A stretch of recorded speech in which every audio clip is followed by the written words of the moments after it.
I don't know who this is for. I don't know who it's supposed to reach. I just hope that it reaches the right person or persons, and that y'all really, receive the message and know that it's okay to talk about what happened to you. It's okay to share your story. Whew, this is really hard for me to do.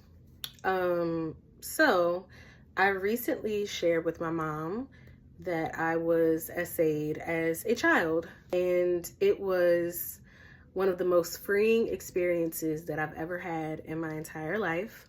I feel like I'm finally in a place where I feel comfortable talking about this publicly, and not by going into full details and talking about, who, what, when, and all that, but just that, like, this is something that happened to me and my journey to telling my mom.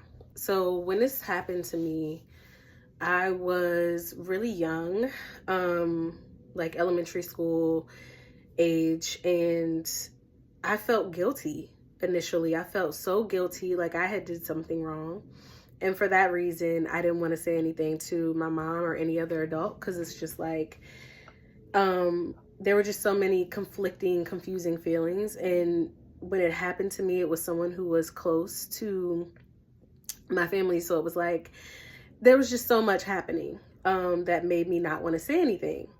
But what I've learned as I've looked over my entire life, because I have been all these years ago, I'm 30 now, I can literally see every single, behavior, choices I made, choices that I did not make, because that happened to me. And I can see how it played out throughout my life in relationships, friendships, family relationships, in school, everything. I can see how it affected me and how it held me back. I had like a couple of therapists that told me that I needed to say something about it, but it just felt like I wasn't ready to do it yet.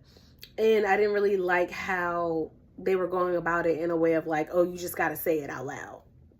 And it's just like, what? Like, that was extremely terrifying to me. And shout out to my current therapist who let me know, like, go ahead and talk about it, but do it in baby steps. Don't feel like you have to just blurt it out to the world right away.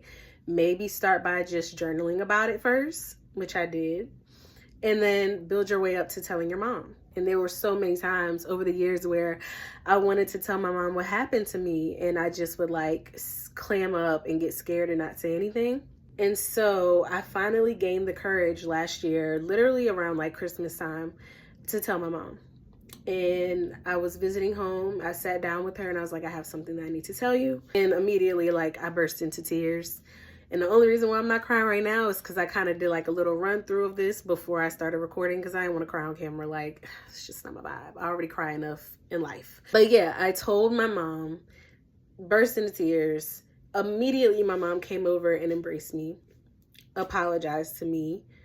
And she was everything that I needed her to be in that moment. Like, I could not ask God for a better mom. Ooh.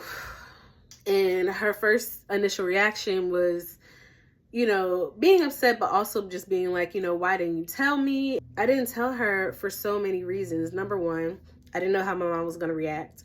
I'm her baby, I'm her child, I'm her only child. So I just knew she was probably either going to act a whole fool, depending on at what point I had told her. Like, if I told her earlier, she may have had a very, very different reaction. But I didn't know how my mom was going to react. That was number one.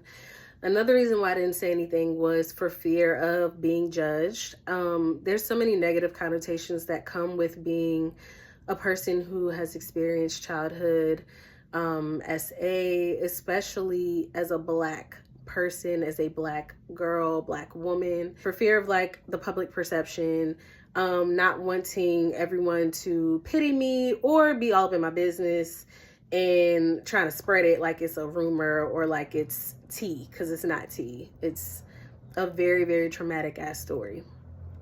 So there's that. Also, I didn't want to tell her because I didn't want my mom to blame herself. I didn't want my mom to think that she wasn't a good mother or that she did not do enough to protect me, because in all actuality, when you are raising a child within a community, you're going to trust that community. And when things happen to your child within a community, there's nothing you can do to control that. You know what I'm saying? Like, sometimes you just don't know who people are, or you're too trusting. I grew up in a very, very small town, so most people know one another, you know. And are there some people that you can look at and 100% be like, child, I would never leave my child with that person? Of course. But there's also people that you would just never even think. So I didn't want my mom to blame herself. And something that my therapist helped me to realize is that I can't constantly protect everyone else around me. It's not my job to protect everyone else. It's my job to heal and really get myself to a place where I feel free. And if I wasn't protected in a moment in time in my life, then it's my job to do that work now, right? So I have to like let go of this idea of like thinking about everyone else's feelings. That's something for them to work through. And that's something that not only in this case applies, but across the board in life. That's how you should be. You know, always put yourself first, and not to not be considerate of others and their feelings, but to definitely do what is right for you.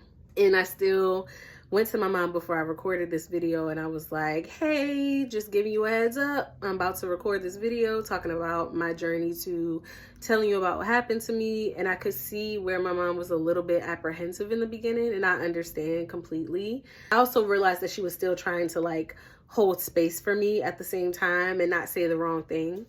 And she was just like, she took a minute and she was like, if this is what you feel like you need to do, you know, then okay, like, I understand. And that was what I needed, you know. And was I gonna do it anyway? Yeah, but it still felt good to know that she supported me in creating this. If you are someone who has experienced being SA'd, especially if you experienced it as a child, it's definitely okay to tell your story, number one. There unfortunately are millions of people who have gone through the same thing. So you should never feel as though you're alone, because you're not. You know, there's so many people who are both hiding that within themselves and it's tormenting them, and I can speak from experience, as well as people who are sharing their stories and freeing themselves. So never feel the need to hold it in. Know that it is okay. Whether people receive what you have to say or not, it's your truth, and you have to free yourself, because that's really all that matters. And know that it was not your fault. You know, if there's anyone out there who feels as though they still blame themselves for any type of abuse that they've suffered through, not just as a child, but in general in relationships, or like romantic partnerships, anything, know that it's not your fault. No one deserves to go through that. And I'm sending so much love out there, because I know how hard it can be. Like, I literally still struggle with it to this day. But again, healing is not something that happens overnight. Healing is very much a lifelong journey.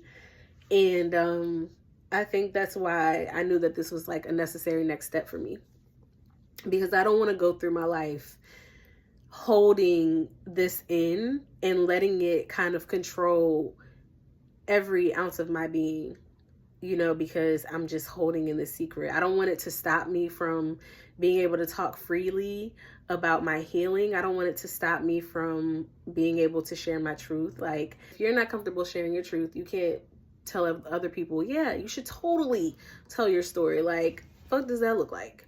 And that's what I've been doing. I really don't play about this because I've experienced it, but there's always been a part of me that's like, how can you go so hard to support people who've gone through this and go so hard to, you know, talk about people living in their truth, and you're not fully telling your own story? Like, that's not cool. So I don't care if this reaches like one person. I don't care if it reaches hundreds. I want it to reach whoever it's for.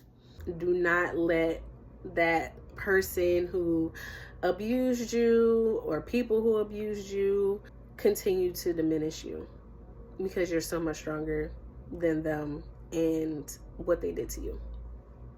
Sending love.